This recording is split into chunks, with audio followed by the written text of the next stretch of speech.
yet you can afford an expensive truck and an expensive caravan. How can you afford that? Yes, that's easy. I suppose they just think that we walk in and pay out cash for it and walk out, but it's not like that. It's not as simple as that. You see, maybe we were working maybe for 4 or 5 years before we can do that. And then we don't walk in and just say, I want this wagon here, tax it from here, insure it, and I'll take it away.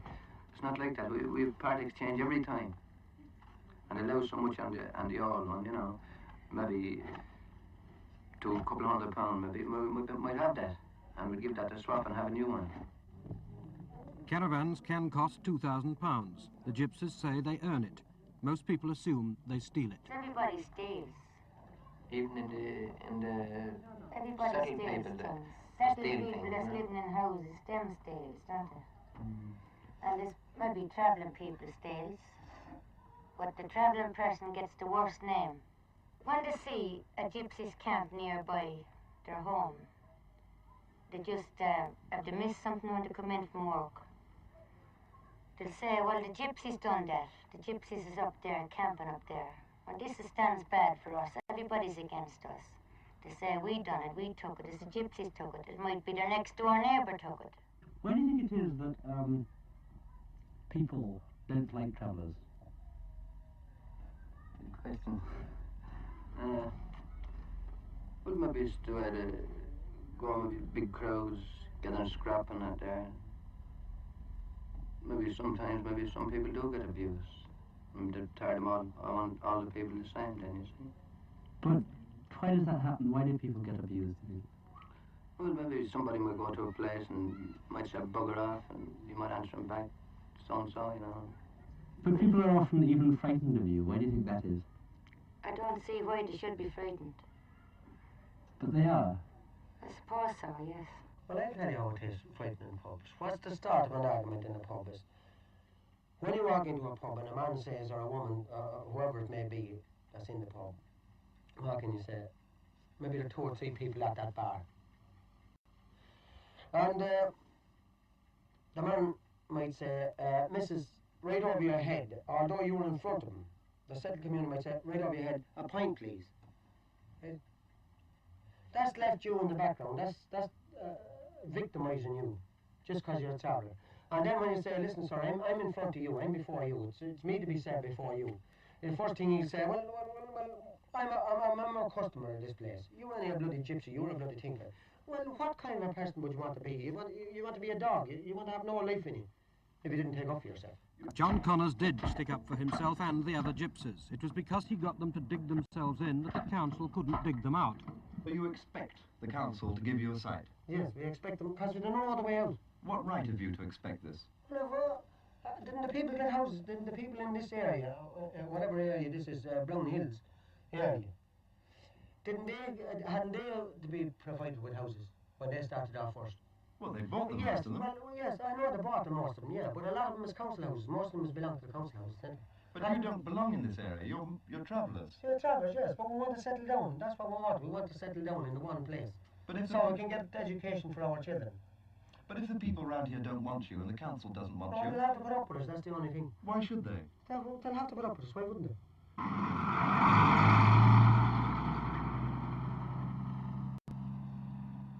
Some gypsies do steal, some smell too. But no one's going to stop smelling or stealing by being hounded from every place they ever stop at. The argument in favour of sites is that they would provide facilities and education for the gypsy families and a chance for the government to get its income tax and road fund licences. And the police could get their hands on the gypsies too. It would also mean that prosecuting travellers on land where they had no right to be would then make more sense, because they'd have somewhere they could be.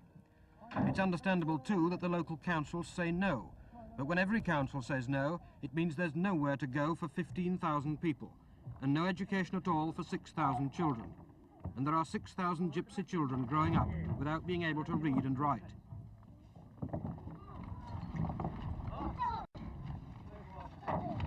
The government have produced reports, the Ministry of Housing have pleaded, but this council, like most others, was still determined to get them out and was angry that it had so little power to do so. But if the government pleas had failed, John Connors' methods had not. World in Action had almost finished filming when the council had a sudden change of heart and came up with an offer. the local council has met today, and they've offered us 6 sites.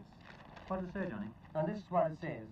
The major step in tackling the problem of thinkers was taken last night by Aldridge Urban District Council.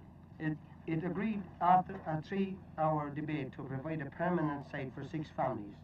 No decision was reached on permanent location, but a temporary site is being provided at Rushall. Now, lads, what this means is they give you the site maybe for 28 days, a temporary site. They can kick you off that site anytime they want to do it. But what about this? They tell us when to go. Yeah, yes, I know. I'll come to that later. But if they kick you off this site that they're giving you, temporary site, then where are you? They want to break up the crowd first. That's what I think it is.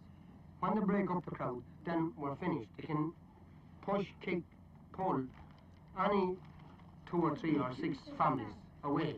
The gypsies live in extremely primitive conditions, in hostile, with local population. They cannot achieve any standard of personal hygienic, and their children are enduring terrible hardship. Well, as you know yourself, lads, our children is going through a lot of hardship. No schooling. They're running around, half of them, they lose a shoe in the muck, they can't go back to pick it up because they're worthwhile picking up in the muck. As you know, lads. In the sludge, In the sludge. Now, Councillor J. Cooper declared that the council was declining blackmail by the thinkers. So, this is my proposition to you. Will I take that 6 sites, or will I not? No! I tell you, pick out 6 among them. That can't be. You can't do it. It can't be done. It can't be done. Can't be done. How could it be done? But when the enthusiasm and the alcohol had worn off, it was done. It was a site for 6 more gypsy families. The others went off to fight for the same luxuries somewhere else. Why had the council changed its mind? We provided the site on the assurance, on the personal assurance of the chief constable that he would remove by persuasion, voluntary movement if possible, but if necessary, by compelling the remaining families to move out of the urban district. I do not think we had an earthly chance of moving them. They were in too large a numbers. They realised, being driven out of Birmingham, they'd got to dig the toes in somewhere. It was a last-ditch stand, and the last-ditch stand was at Belsall. Whatever the reason, it was a place and a school for 6 more gypsy families to go to. The water is very hot. Put the water in at the far station. Yeah, it's very hot. She sees the water switched on now. She sees the water. Switch it on, please.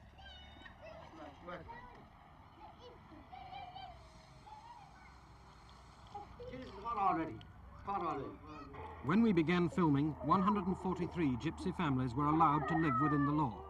When we finished, 149, which leaves only about 15,000 with nowhere to go.